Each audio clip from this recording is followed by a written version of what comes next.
Hello again, and welcome to the program.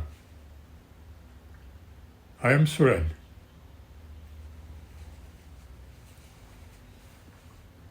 Developing the usage of one's supersense. There are three known components of the supersense: clairaudience, telepathy, and clairvoyance. All three parts of this gift you can put to use if you follow the simple rules as follows. 1. Never disregard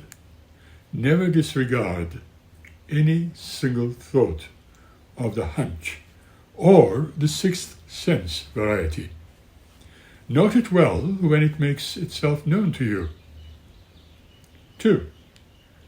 Write down all such thoughts on a small notepad, which you should really keep with you at all times. You can use your mobiles if you like. 3. Before going to sleep at night, turn to the thought, or possibly thoughts, that you had during the day. 4. Meditate on. Allow them to be retransmitted by your conscious to your superconscious. 5. In the morning, reread the thought or thoughts again. 6. Meditate in silence until your conscious mind brings to you the answers you might be seeking, giving the worth of this matter as evaluated by your superconscious. 7. Do not hesitate to use the wealth of the knowledge immediately and to the fullest, if you can. Your incredible memory. Let's talk about that. Your superconscious puts the proverbial elephant to shame. That's true. But the elephant, so they say, never forgets. However, the poor elephant is limited. He can only remember those things that has been encountered by itself. Superconscious is so vast a storehouse of memory that it staggers the imagination to realize how much knowledge is recorded in that small mess of matter that we call the brain. The superconscious is a huge, though compact, library of facts. How many facts are stored there is impossible to count. The source of these facts seems to range all the way back through the ages of the human ancestry, along the developmental chain, for the very way of life basis itself, and the patterns developed in centuries past.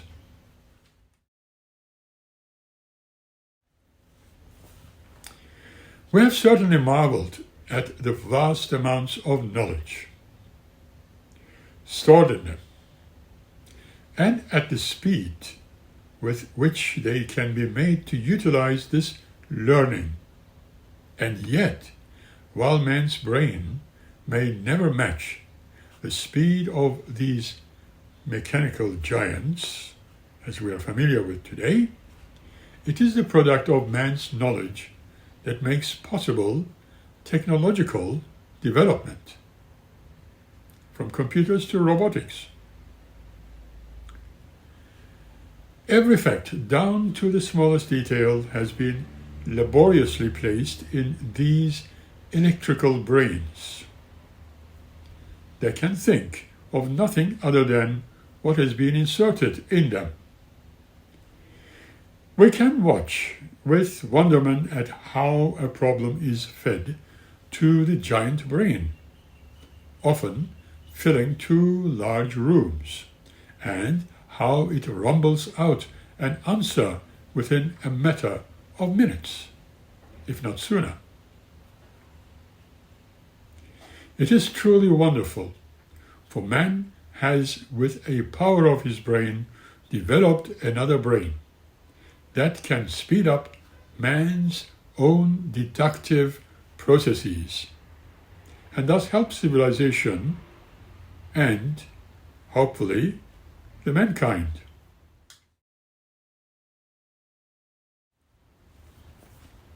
But place the human brain, a little more than 3 pounds of it, beside the tons of electric brain, and realize that the tiny lump of gray matter holds in it 1,000,000-fold more information than the hulking monster of its creation.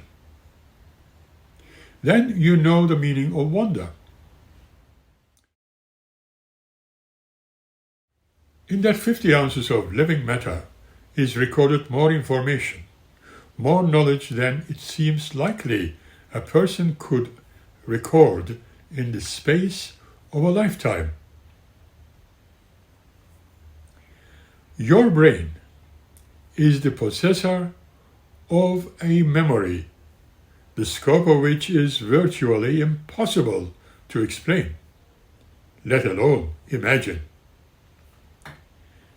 Added to all that, this memory, an integral part of the superconscious, is constantly being added to by direct communication with the memories of every other superconscious.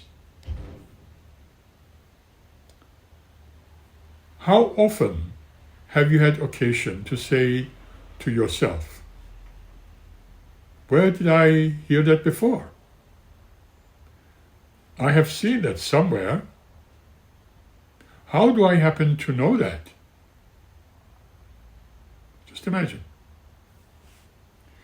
There is no doubt you have had such experiences many times and in many ways. Some fact, some statement, some place, something will be completely familiar to you. Yet consciously, you were positive that until that very moment, you had never encountered it previously, and it was familiar. Why? Is it that the conscious memory often fails us and forgets things it has experienced? That is partially so. But the conscious, if we jog it sufficiently, will bring back memories of all things it has known.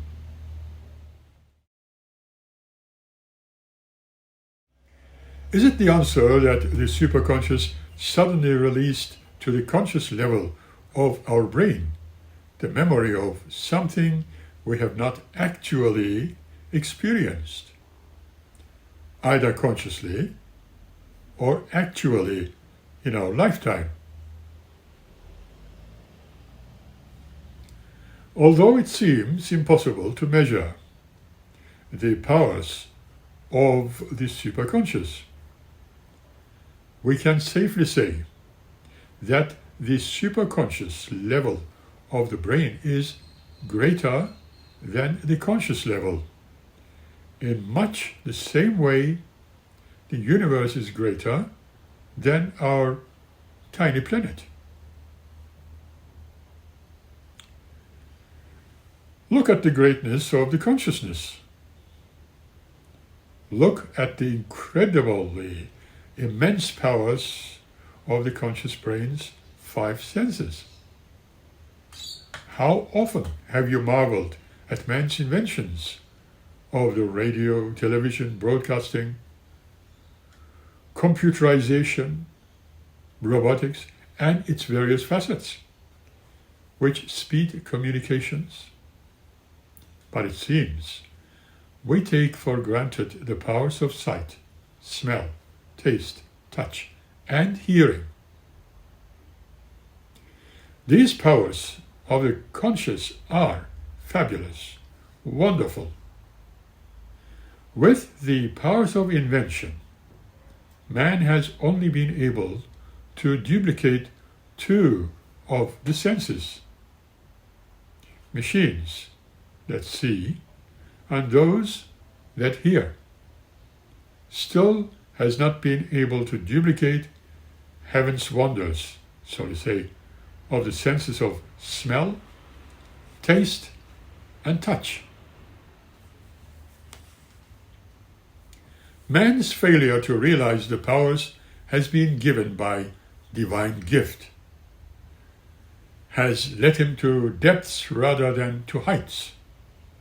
When you accept the fact that within you there is the power of all doing, you can rise to the peaks of good doing.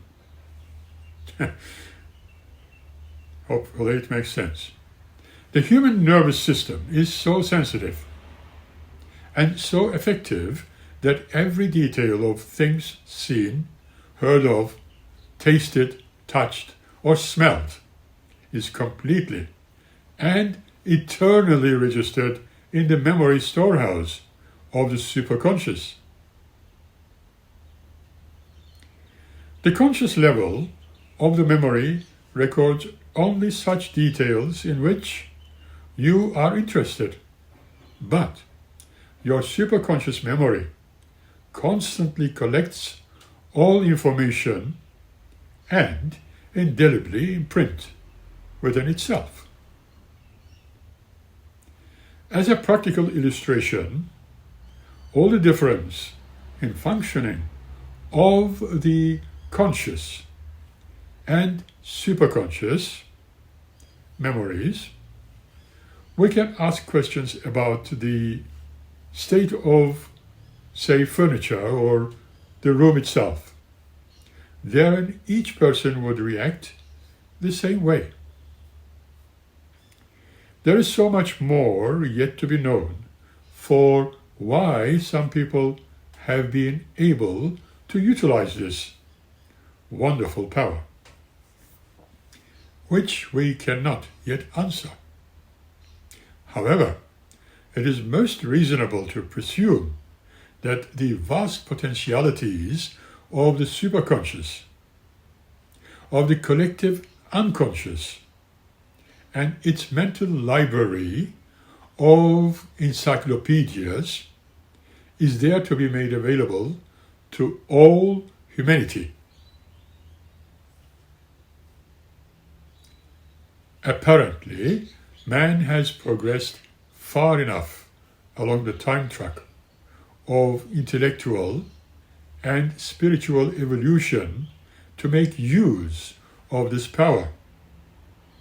Man now seems to be on the threshold of discovering the key which will allow him into the sanctum of the divine plan's memory house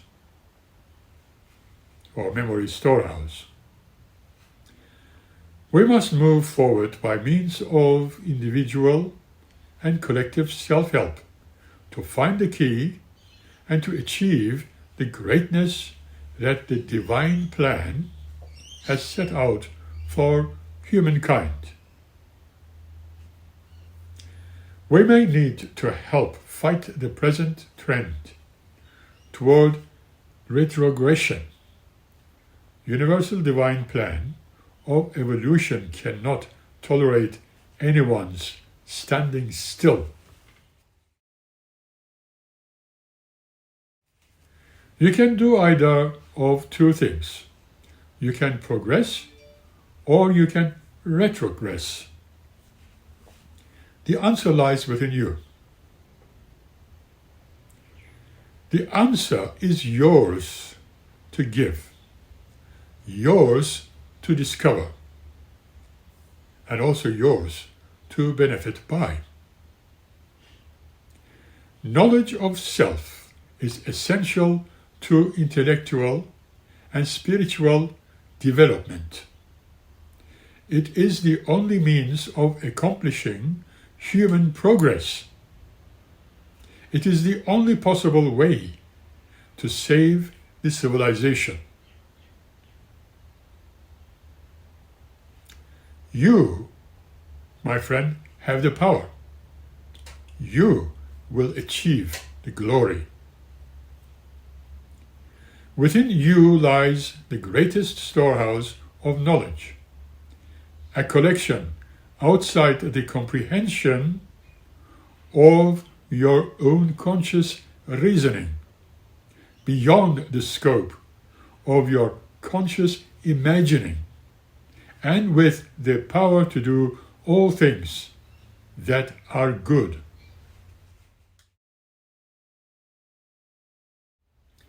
This knowledge is the knowledge of all times, of all people, of all things. By removing from your daily life the thoughts and conduct that only reflect means, primitive greed, fear, and anger, you are thinking as God intended you should. Then you will benefit fully from the constructive elements of your collective unconscious, that we can call as God's divine plan for mankind, if you like. Its fruits await only your discovery and utilization of them.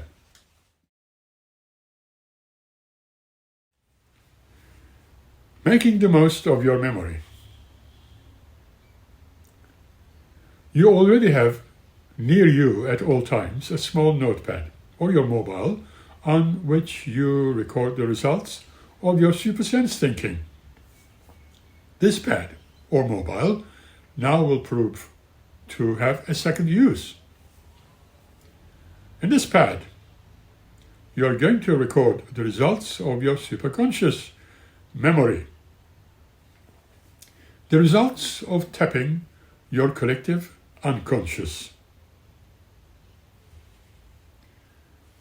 Your notepad or your mobile should already be at your bedside or in your pocket for personal perusal after you awaken of all your thoughts of the previous day upon awakening. 1. Think deeply to reveal to yourself any ideas that have pushed to the conscious surface during your hours of sleep. 2. Write them down, or type them if you like. This need not be a thorough exposition of the thought. A catchphrase is probably best, especially if there has been more than one thought to record, so that lengthy writing of anyone will fade the others from the conscious memory of the moment. 3. After you have had your breakfast, reread what you have written. 4. Apply the creativeness of your memory as recorded in your notepad or mobile to your problems of the day. 5. Don't hesitate to use your notepad or mobile all through the day, or even upon awakening during your sleeping hours, to register the results of your memory as they flash to your conscious.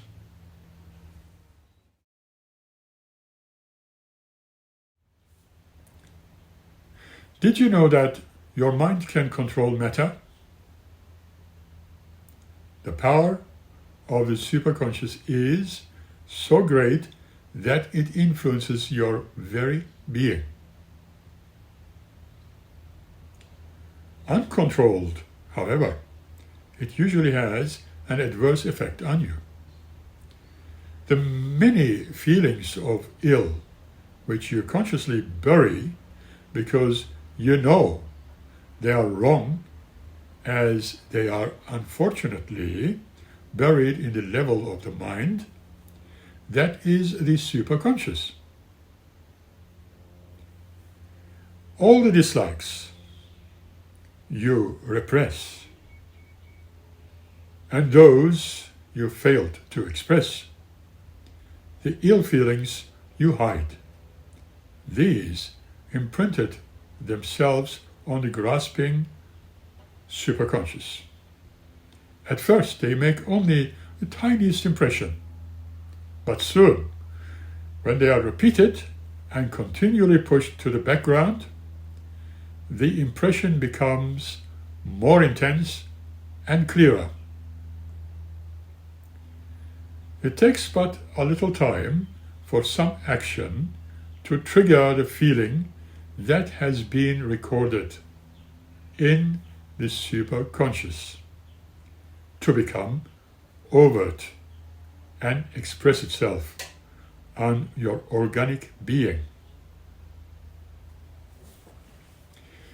The whole science of psychosomatic medicine is based on this knowledge. Not that the theory behind the psychosomatic medicine is new. The country doctor of half century ago practiced as somewhat similar sort of treatment because he really knew his patients very personally. The old country practitioner was more than a doctor to his patients. He was a confidant of their feelings, their hopes, their failures, their repressions, their desires. He saw how these feelings had an effect on their organic well-being, and he treated them correspondingly in a more, shall we say, understanding fashion. With this practitioner, through the usage of the placebo, the sugar pill given, because the patient felt better after being given some medicine rather than being told to go home and not worry, because nothing was wrong. True, nothing was organically wrong. What was wrong was an organic expression of a mental anxiety. But the theories of the psychiatry were little known then, and the analyst's practice had not yet come into being.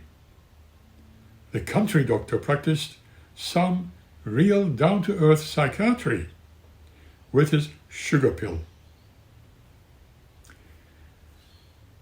This is just the thing to cure your ill, Mrs. So-and-so, said the kindly old fellow. And like it or not, it did. All Mrs. So-and-so needed was someone to tell her troubles to, someone who would sympathize silently, someone who would understand.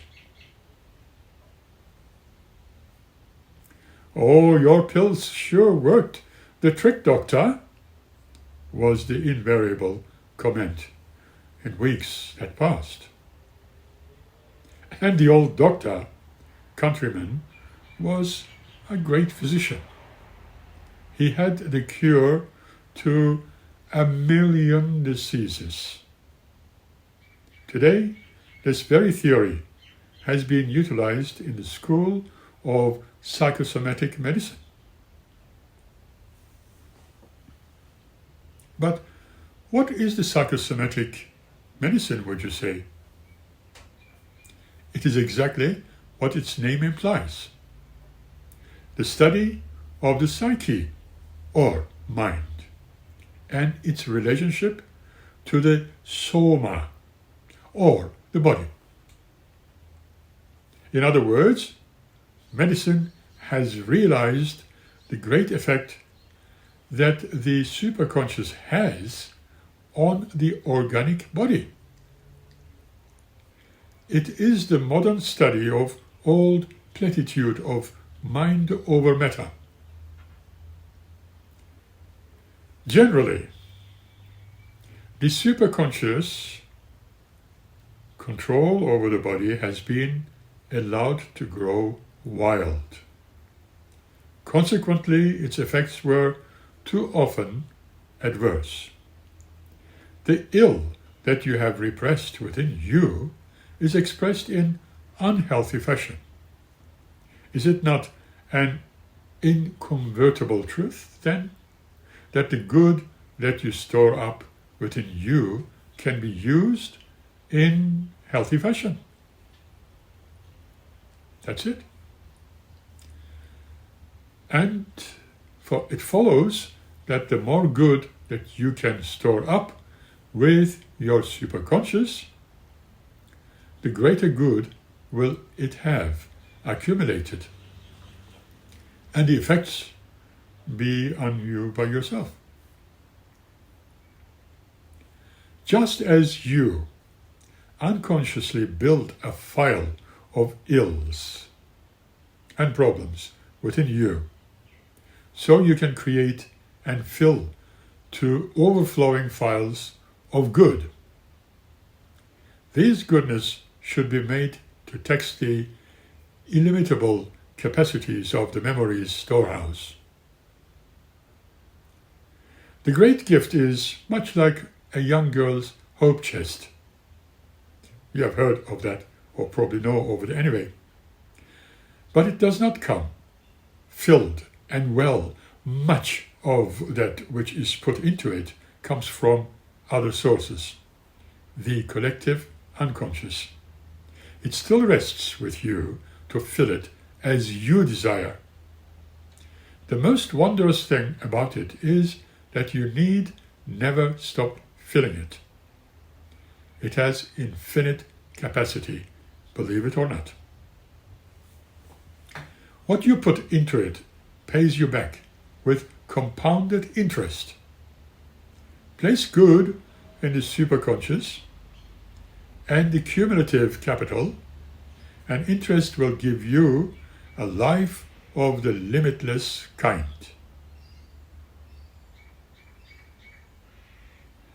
Does the sound of the words life limitless frighten you?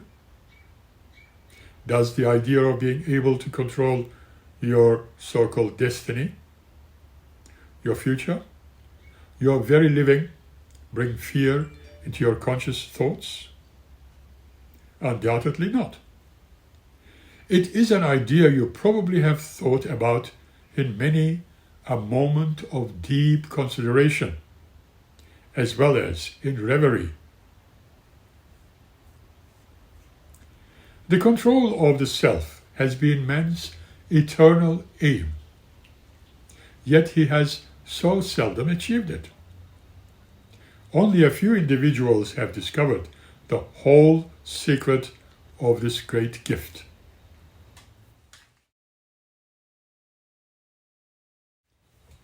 Man has been, too, taken up with things external and material to ponder the self and learn about it. Those who have done so are the people who have made possible the great accomplishments of mankind. Now the power to achieve the same things has been shown to you. It rests only with you to accomplish. At all times, within you, as within all persons living on this planet, the universal law of suggestion is at work. It influences your life and your thoughts. Whether an idea originates within your own mind or is transmitted there from without, from some other authority, agency, or person, matters to the overall scheme. The neurological process remains the same no matter where the suggestion comes from. The idea is submitted to your superconscious. It is either acted upon, if such action is called for at the moment, or it is stored away for future use. The future use may not even come within your own lifespan. However, it may be for the use of posterity. In suggestion, you have seen how the individual selects the ideal he desires, the all-powerful superconscious, to transform into reality or to take part of his active life.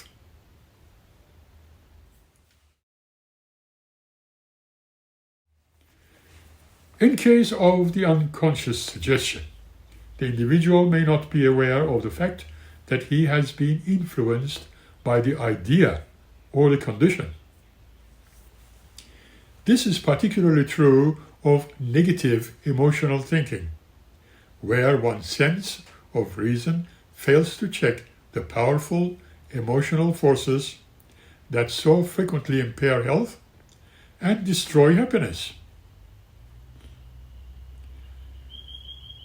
Destructive influences of negative suggestion are strikingly shown by the new psychosomatic approach to the entire problem of disease in the human. The study of the emotional forces present in physical ailments has cast a new light on the causes underlying such common ailments as heart disease, high blood pressure, arthritis, diabetes, stomach ulcers, pneumonia, asthma, colitis, and other ills which plague mankind. Chronic fear or anxiety and anger or resentment are the basic emotional forces that disrupt bodily functions and cause ailments. The particular type of psychosomatic ailment is determined by the nature of the suppressed emotions, starting as far back as a person's infancy and early childhood. Now, suppressed emotions create mental irritation. This in turn makes a person highly susceptible to chronic anxiety or resentment. Just how you can repel this basic attack on your own system and acquire the ability to extend your own lifespan will be discussed a little later. We will come back to that. However, for now, unconscious feeling attitudes too frequently work havoc on the human organism. It is with this in mind that the study of psychosomatic medicine has grown. The practitioners of this type of medicine realize that a general understanding of a patient's mental health is necessary in preventing disease or diseases. Self-help in overcoming crippling ailments that are created and encouraged by mental anxieties is possible. It is entirely practical. You must understand the basis of this newest approach to medical aid and apply the knowledge to your own everyday life.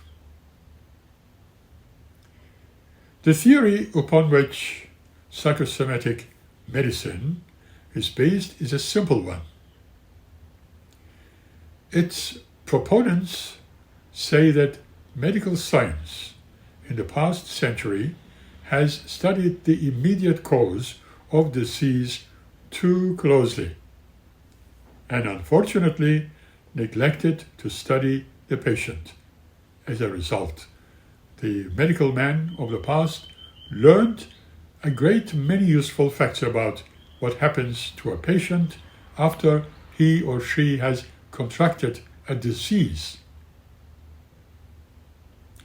But the important questions, or why the patient contracted the disease and why he was susceptible to it, were neglected.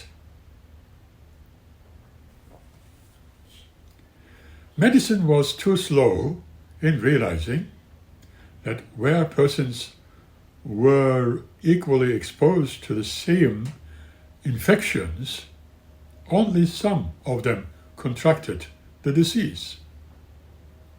No inquiry, for example, was made into the cases of, say, husbands and wives, both eating the same meals and sharing the same habits, when one would suffer from peptic ulcers and the other not. The clue to the mystery of why we become ill is offered by a better understanding of the human and his emotions. Emotions in the human cause physiological changes. Take a simple emotion such as embarrassment. A situation causes you to become embarrassed, and the physiology of the body causes your blood to rush to your cheeks. You blush. Imagine that you suddenly become frightened. Your body reacts physically by shivering, and your skin becomes raised and bumpy. We call it goose flesh. You become angry, and a whole complex series of changes occur in the body. Your glands increase the output of adrenaline. The heart therefore beats more quickly, and the sugar content of the blood increases. So, as you can see, how conscious emotion can bring about bodily changes, which you can recognize easily. However, the emotion is not always conscious. There is in each of us desires and longings that are buried, simply because we are ashamed to admit that to ourselves. But they are there. They are real forces and drives which must find an outlet. Today, many physicians always have such an intuitive knowledge of some such relations between emotion and disease. The advent of psychosomatic medicine has made it possible to substitute exact scientific findings for the vague intuition of the doctor of yesteryear. Psychosomatic medicine has found definite proof that such specific ailments as arthritis, diabetes, heart disease, high blood pressure, peptic ulcers, and even bone fractures, as well as their inability to heal fast, usually are found in persons whose life situations are such that strong, unconscious feelings seek expression through these illnesses. Consider. Elaborate studies have been made during the past several decades, and the connection between emotion and disease. In one thorough investigation of the influence played by emotional problems, a study was made of two specific maladies: heart disease and diabetes. The researchers arranged to study the psychological life pattern of all those patients suffering from either of these maladies admitted to a particular hospital, wishing to compare the two groups with another class of patients, those in whose illnesses they figured emotion would play no part.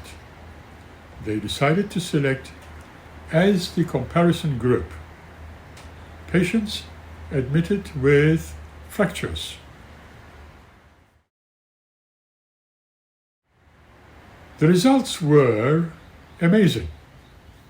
Over a 5-year period, during which they also studied other diseases with relation to emotional background. They examined about 1,600 patients. In all diseases, the psychological examinations showed that no fewer than 50% of any group of persons with one illness expressed through that illness and emotion, which was denied expression in many other ways. For some illnesses, the proportion for whom the malady or the problem was an expression of an emotional upset ranged as high as 90%. And most amazing of all to the researchers, their check group, the fracture patients, were found to have as large a psychological incentive towards the accident that brought them to the hospital as the other groups in the first place.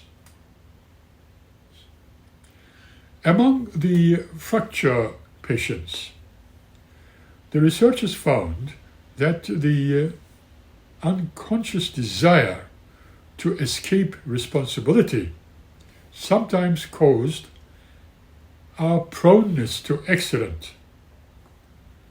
In other cases of desire to fight against something that the patient knew he or she could not fight openly, had the same result. There were even clues that a continuation of this emotional state resulted in the patients failing to recover as quickly as deemed likely, and in numerous relapses of one type or another. The conflicting emotions of an inborn love for parents and their raging fury at their interference with their life outside the home formed the cause of some having accidents. For instance, the patient broke her leg and went to the hospital for a long stay. Everyone but the psychiatrist was surprised by her cheerfulness as a patient. It was only when it became time for her to return to her home from the hospital that she became extremely gloomy. It's correct. It's a real story. "There is some jinx waiting for me outside," she said to her friend.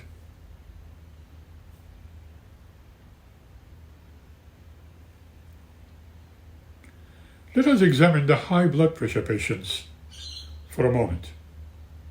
If the theories of psychosomatic medicine are correct, we should find that almost all the persons suffering from this ailment would have similar life problems and ways of solving them. And guess what? They have.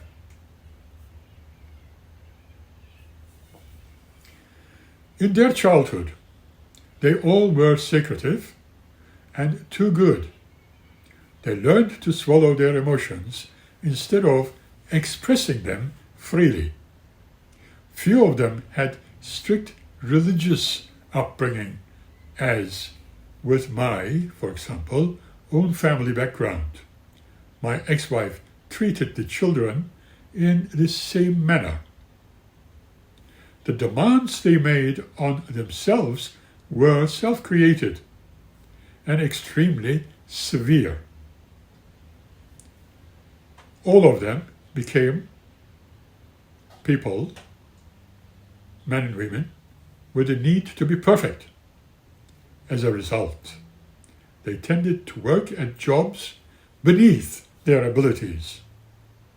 In this way, they could do their jobs without fear of failure. Anything more ambitious would bring them failure or criticism, things they dreaded. These high blood pressure sufferers, all their signs of anxiety in their faces are observed. They admitted difficulty in making decisions, or occasionally there are conflicting emotions which break out in a violent and explosive form. But for the most part, they appear to be shy, gentle, and considerate. In many cases, the onset of the malady or the problem has been associated with the death or separation of a much loved person, or with acute financial strain. The emotional strain of persons who develop high blood pressure has been an obvious one to the psychological researcher. Studies have shown that these persons live constantly with fear of themselves or what might happen if they once let the lid off, of choosing wrongly or making a mistake. Fear is an emotion. In fact, it is a dangerous emotion. And if you do not express it, it will find its own devious ways out of your system. The result often causes physical damage. You must avoid living with the phantasmagoria of fear by all means. Remember also, fear is not the only emotion that can do you harm if repressed. Any and all of your emotions can have the same ill effect on you. They must not be bottled up within you. They must not be given the chance to imprint themselves too heavily on the superconscious. In the case of the high blood pressure victim, the way in which fear has escaped from within the superconscious is easy to understand. Increased blood pressure is one of the body's normal methods by which every healthy person prepares himself to meet danger. In this case, the danger is fear. If phantasmagoria of fear is a constant companion, it is with you day and night, and it does not take long for the body to recognize a danger signal. To the danger signal of fear, the body's physical response is the fast unrushing of blood through the arteries and veins. This reaction to fear is a useful one when the reason for your fear comes from some outside danger. Then you must be prepared to flee or fight. And increased pressure of your blood puts you into an instant trim to take action. But the constant reaction to the other present, fear created by self-made anxiety, soon wears out. Your body's mechanism, by mere continual repetition over a long period. The result? High blood pressure. Nervous tension also seeks expression through bodily symptoms.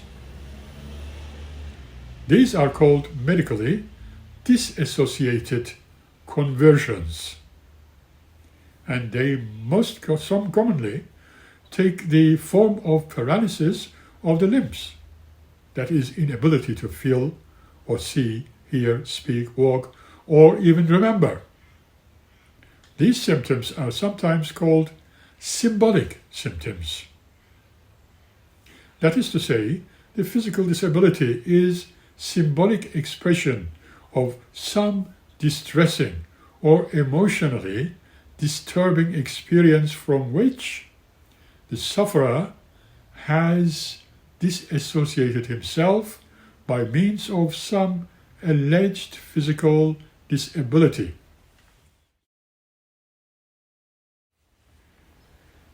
There are countless examples of such symbolic conversions. Yet common as the disease is, it is futile to try to convince the sufferers that there is nothing organically wrong with them.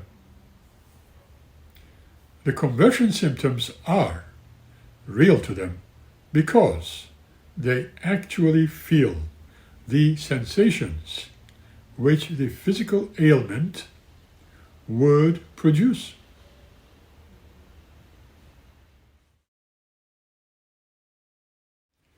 The human being is unconsciously capable of finding many ways to avoid facing realities that consciously he does not want to face.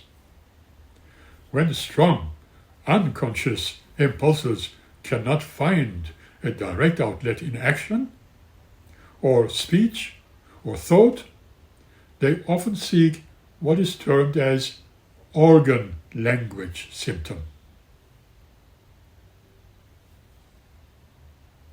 Some of our most common everyday phrases have unconsciously recognized that the body can play a kind of charade. We say such things as, "Oh, I cannot swallow her," or "I cannot stomach him." Often, surprisingly enough, an attack of indigestion will follow a scene with that hated person. We may say, "Someone gives me a pain in the neck," and such pains have been known to develop organically.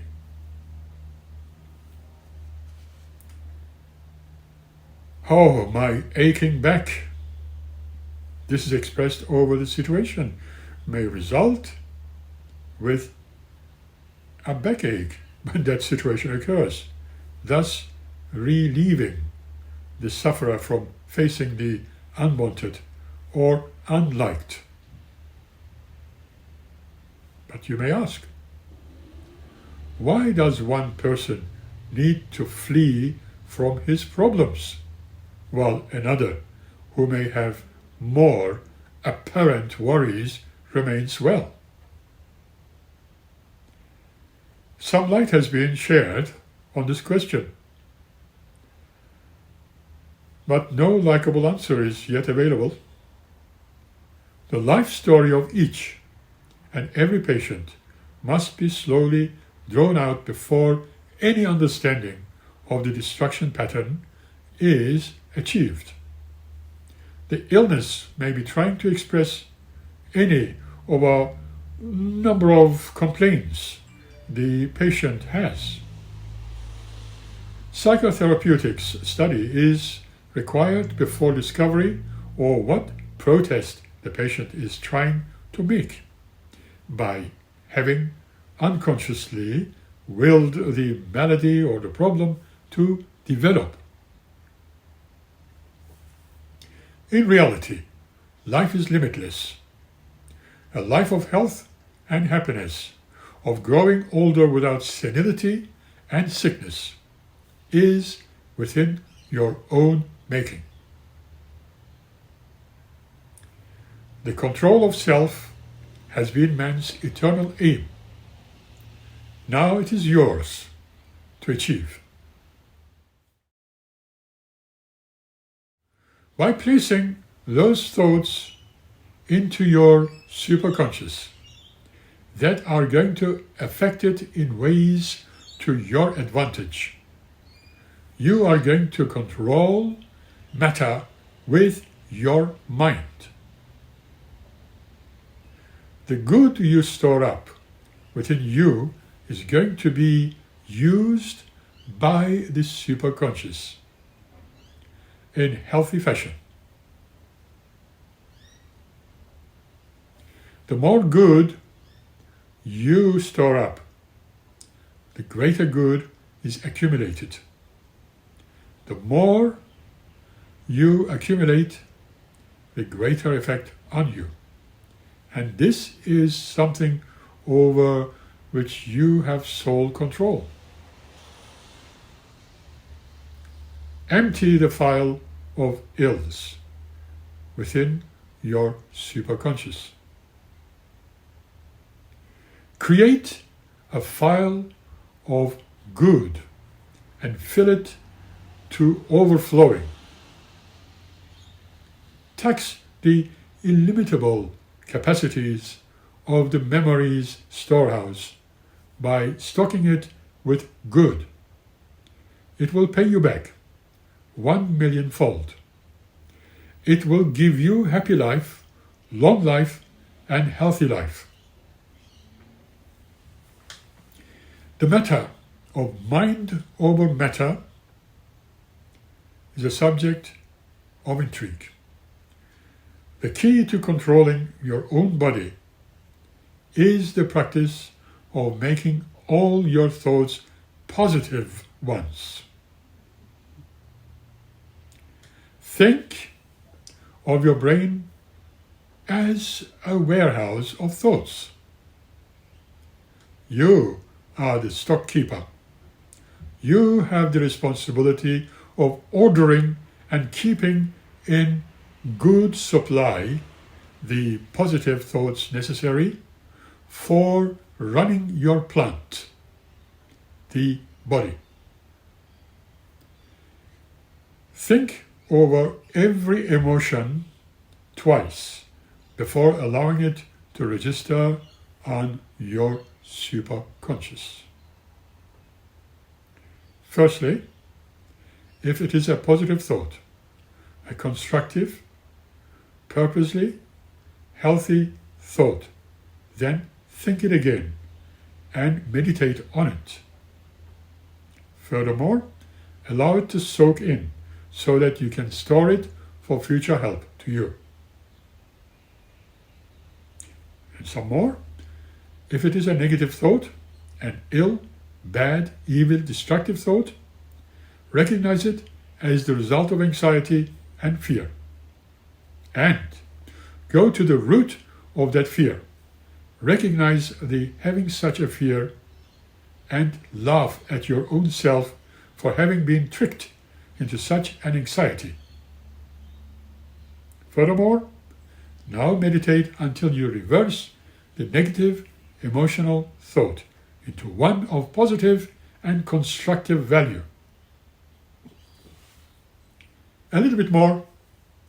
Once you have made your negative thought into a positive one, follow the procedure as outlined above. Next time When we meet here by the next episode, we will talk about how to prolong your lives, living a long, fulfilling life without discomfort or senility.